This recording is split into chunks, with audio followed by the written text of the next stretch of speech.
Showbiz and Leigh Drew on 97.7 FM.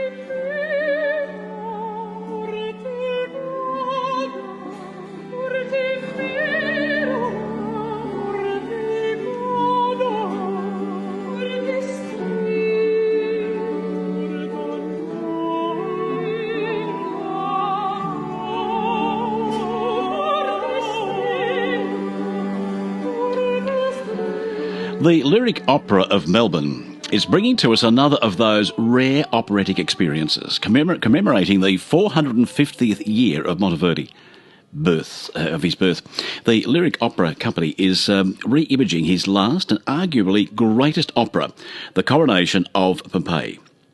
Cast member Robert Macfarlane is on the line to tell us more about this. It sounds very exciting, and it is so old in saying that too. Robert, nice to have you with us today. Lovely to be here, Leigh. Thank you very, very much.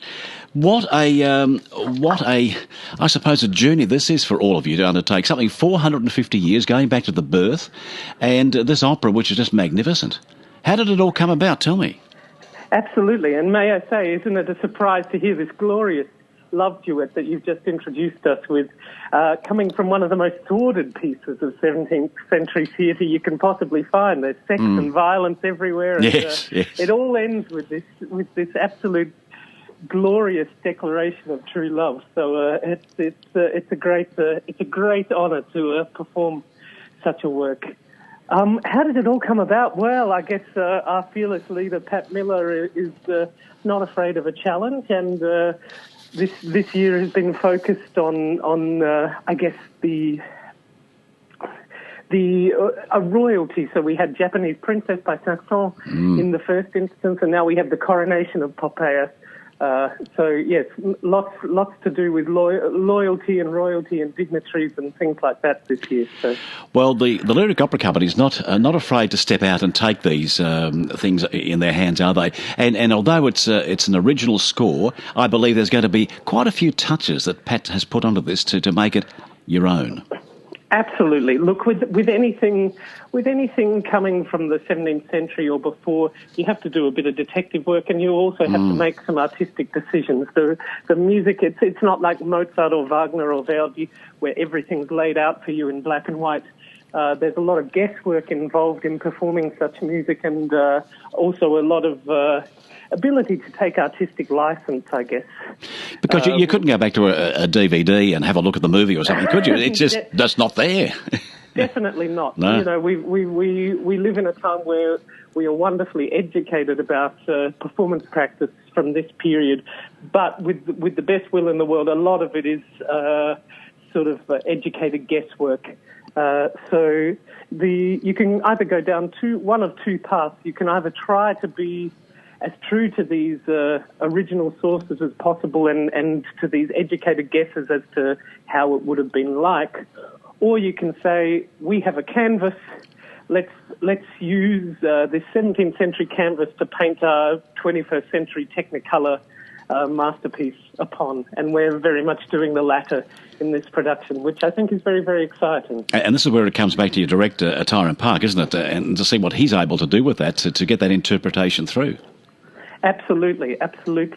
Tyrone comes from a very different background, having done musicals and stage theatre and things like that. So he sees the core relationships as being the pillar of this piece. And as I was saying, it's a very sordid piece, which I think in our world of Donald Trump and Kardashians and Paris Hiltons, I think it's very, very relevant. Well, I was going to say that because on the screen I was reading about this. You're talking about the relevance of greed, of passion, power, and of course you've got Trump there, haven't you? And it's the story that the modern flair that the Lyric Company can put to it. But it's all there. It's very, very much 21st century. Absolutely. It's sort of a very sexually charged house of cards, if you can imagine. Yes. And anybody who knows the story of Nero, you know, I think of great novels like Robert Graves' I, Claudius, where Nero makes a fairly infamous appearance in the last half of the book. You know, this guy was just a complete Caligula to look at one of the other great Romans in in that time period, loved women, loved violence, and loved power most of all. He wouldn't have done too well in this 21st century, I don't think. No. Imagine his Instagram account. Just imagine his Facebook as well, eh? Yes, well, indeed. Well, he and Mr. Trump could have been very, very good friends, you don't know. I think so. Robert, let's go back in your life a little bit. How did you get into the showbiz industry? Oh, look, I started as a teenager in rock bands and things like that, and I just happened to have a teacher who said, look, I think you're an operatic tenor. Your voice is an operatic tenor. You've got this natural voice. And I had to ask him, what's a tenor?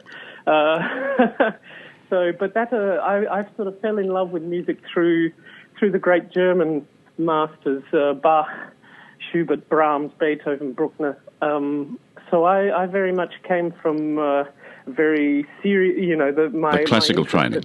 Yeah, absolutely.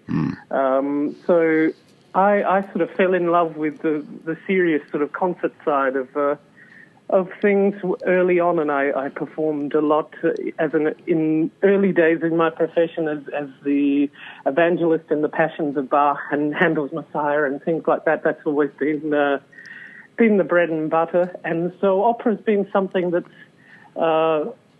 only come in the last few years, actually. So it's very nice to be back in Australia and on home ground after I've been away for 4.5 years. Well, it's Germany. Great to be back and nice to have you back here.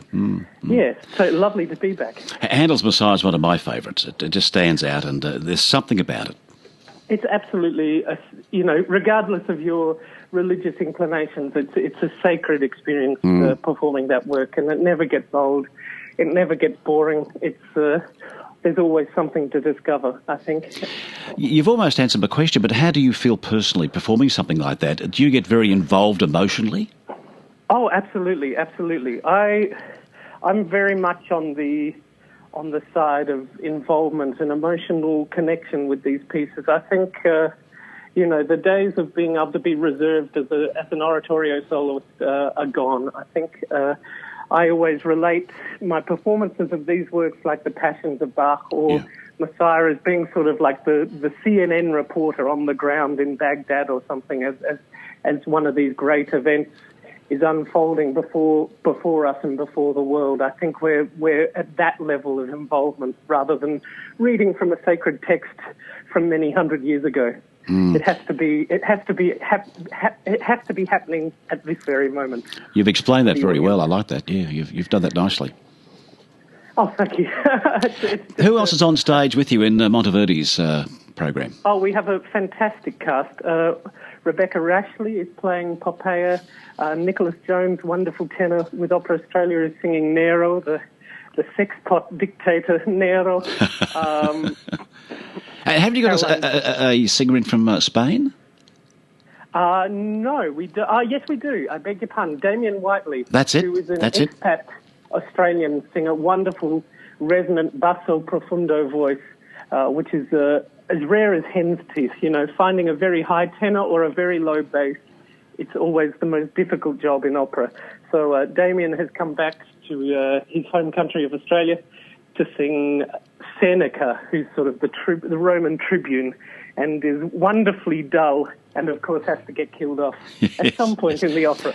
As they do in opera, yes they do. There's always got to be a death somewhere. Absolutely. I was going to ask you, tell me about the rehearsal process. This is sung in Italian, so you've got to be quite fluent Italian, of course. Yes. How do you go not about... Not only Italian, old Italian. So, old Italian, yeah. Even as a modern... I speak a little bit of modern Italian, but even as a speaker, I find it very, very difficult. The old Italian, the way it's set up and the way you've got to read the verbs and things like that. It's quite different.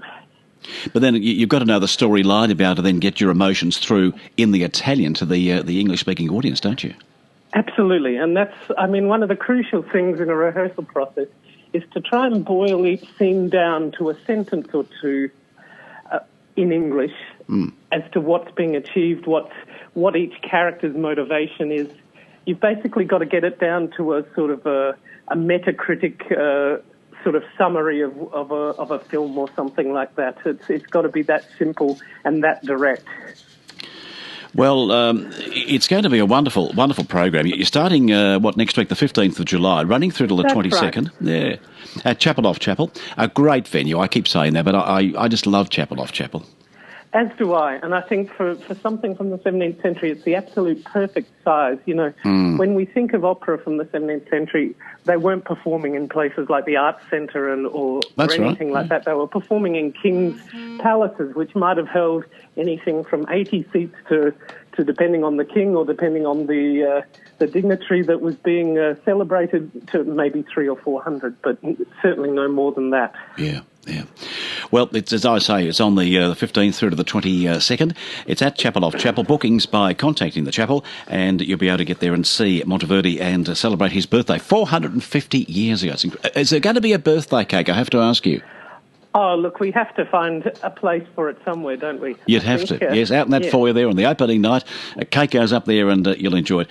Robert, so nice to talk with you on the program today. I do wish you well for this. Please pass on my regards to all of the actors and performers in this one. It's going to be a great show, I'm sure it is. Thank you so much. Pleasure to be here. You take care. Bye-bye. Bye-bye.